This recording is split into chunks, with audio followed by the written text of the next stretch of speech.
आज ही मेरे पास एक माँ आई, आज की घटना बताऊं। आज मेरे पास एक माता पिता रोते हुए आए। क्या रोना था जानते हो? महाराज जी, हमने अपनी बेटी को पढ़ाने के लिए ऑस्ट्रेलिया भेजा। ऑस्ट्रेलिया में हमारी बेटी पढ़ने गई थी। हमने भी कर्जा लेकर के अपनी बेटी को ऑस्ट्रेलिया भेजा पढ़ाने के लिए। महाराज जी, हमारी बेटी ऑस्ट्रेलिया में एक मुस्लिम लड़के से प्यार करने लग गई है। एक ऐसे लड़के से जिसके ऑलरेडी 2 बच्चे हैं। हमने कहा आप जाके अपनी बेटी से मिले नहीं? बोले कि हम अभी मिलकर आए हैं बेटी से। पर हम जब गए बेटी से मिलने ऑस्ट्रेलिया, तो हमें उस लड़के ने मिलने नहीं दिया और पुलिस बुला ली। पुलिस ने कहा कि जब लड़की तैयार है तो तुम कौन होते हो? अब देखो, पैसा देने के लिए माँ बाप हैं, पढ़ाने लिखाने के लिए माँ बाप हैं, और आपने जब माँ बाप ने आपके भविष्य को देखते हुए आपको ऑस्ट्रेलिया भेजा है पढ़ने, तो सोचिए वो कितने अच्छे माँ बाप होंगे, आपको कितना अच्छा बनाना चाहते हैं। लेकिन आपने अपने माँ बाप को धोखा दे दिया कि नहीं? ये कैसा प्यार में आज के यूथ उलझ रहे हैं। एक मुस्लिम लड़के से उस लड़की ने प्यार किया, तो मैंने कहा कि तुम उस मुस्लिम लड़के की पत्नी से नहीं मिली? तो वो बोले कि मैं मिलने गई। माँ बोली तो उस की पत्नी ने बोला कि तुम्हारी बेटी ने हमारा घर उजाड़ दिया। तो मैंने कहा वो अपनी जगह ठीक बोल रही है। लेकिन आज समाज में लगभग, मैं सबको ऐसा नहीं कहता, लेकिन आज यही चल रहा है। आज चल यही रहा है। आजकल लड़की हो या लड़का हो, पढ़ने जाते हैं। पढ़ाई करना बुरा नहीं है, खूब पढ़ना चाहिए, लेकिन बेटा पढ़ाई के नाम पर जो आप लिव इन में रहते हैं, किसी लड़की और किसी लड़के से संबंध बनाते हैं, क्या होता है इससे? इससे आपकी पवित्रता नष्ट हो जाती है। इससे आपके संस्कार बिगड़ते हैं।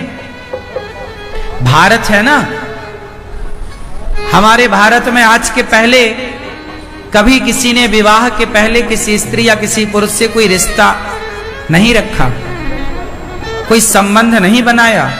वो संबंध को समाज गलत कहती है। आपने विवाह के पहले किसी लड़की से किसी लड़के से रिश्ता बनाया, संबंध बनाया, वो गलत है। ये लिव इन का कल्चर क्या है हमारे भारत में? तो सदियों से हमारे भारत के कुत्ते लिव इन में रहते चले आए हैं। हमारे यहां तो कुत्ता बिल्ली वर्षों से लिव इन में रह रहे हैं। आजकल तुमने भी उन कुत्तों वाला कल्चर अपना लिया है। इसलिए पढ़ाई करने गए हो ना, तो पढ़ाई पर ध्यान दो, खूब पढ़ो, नाम कमाओ, इज्जत कमाओ, पैसा कमाओ। काबिलियत होगी, योग्यता होगी तो पैसा पीछे पीछे दौड़ेगा। ये लोग पीछे पीछे दौड़ेंगे। आपकी बेटी में काबिलियत है, आपके बेटे में काबिलियत है, खूब रिश्ते आएंगे। शादी कैसे करनी चाहिए? 10 लड़कों को देखो, माँ बाप 10 लड़के लाएं, माँ बाप 10 लड़कियां लाएं, योग्य लड़के लाएं, योग्य लड़कियां लाएं। उन 10 में से तुम छांट लो। 10 योग्य लड़कियों में, 10 योग्य लड़कों में देख लो। पहले के जमाने में स्वयंवर होता था। क्या होता था? क्या होता था? स्वयंवर। स्वयंवर का अर्थ है स्वयं को वर चुनना। स्वयं वर चुनिए। कैसे? जिन राजाओं को लाकर स्वयंवर में बिठाया जाता था, माता पिता पहले उन राजाओं को चिन्हित करते थे कि आप आओ हमारे इस स्वयंवर में। उन योग्य राजाओं को ही बुलाया जाता था। योग्य लड़कों को ही बुलाया जाता था और योग्य लड़के 10 बिठाए जाते, 20 बिठाए जाते, उसमें से एक को चुनना होता था। आप अपनी पसंद का चुनो, पर वो एक पसंद को एक बार माँ बाप तो चेक कर लें कि वो योग्य है तुम्हारे या नहीं। माँ बाप की क्या उपस्थिति अनिवार्य नहीं है? क्या बच्चों के जब हम नाम लिखवाते हैं स्कूल में, कॉलेज में, तो माँ बाप का साइन लगता है कि नहीं? क्या माँ बाप के सिग्नेचर के बिना बच्चों का एडमिशन होता है? बोलो।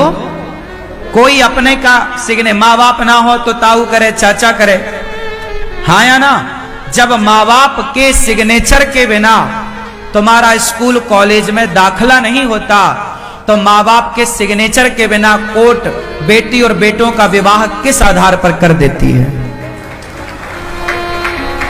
क्या माँ बाप की आवश्यकता नहीं है? क्या जज को नहीं पूछना चाहिए एक बार कि बेटी तुम्हारी माँ कहाँ है? क्या तुम्हारे इस विवाह से तुम्हारी माँ खुश है? जज कौन होते हैं ब्याह करने वाले? क्या माँ बाप की जरूरत नहीं है? तुम जजमेंट देने बैठे हो कि शादी करने बैठे हो? शादी कराना पंडित का काम है, ब्राह्मण का काम है। पंडित मंत्र बोलेगा, विवाह विधि विधान से मंडप के नीचे, जब विधि विधान से कराएगा वो विवाह होगा। ये कागजों से विवाह नहीं होता। आज विवाह सर्टिफिकेट मांगा जाता है। क्या आज के 50 साल पहले विवाह सर्टिफिकेट मांगा गया? ठीक है, आज की जरूरत है तो मांगो, जरूरत है तो मांगो, ठीक है, परंतु विवाह को विवाह के तरीके से करो। अग्नि साक्षी होती है विवाह में, समाज साक्षी होता है विवाह में। वो कैसा विवाह जिसमें माता पिता ही नहीं थे और आपने विवाह कर दिया? बताओ ये सही है? अब बताओ।